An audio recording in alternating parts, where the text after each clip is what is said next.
তো আজকে বাড়ির নিচে একটা বিড়ালকে খাবার দিতে আসলাম। ওর নাম হলো বিং চিলিং। আর ওর তিনটা ছোট ছোট বাচ্চা আছে। আগেও ভিডিওতে দেখানো হয়েছে ওর বাচ্চাগুলো।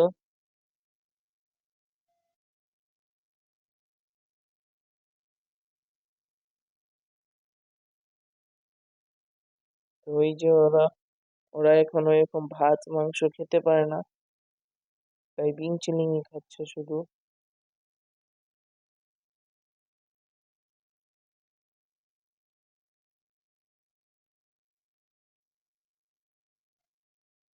আর এই তিনজন এদিকেই থাকে, চারজন এইদিকে থাকে।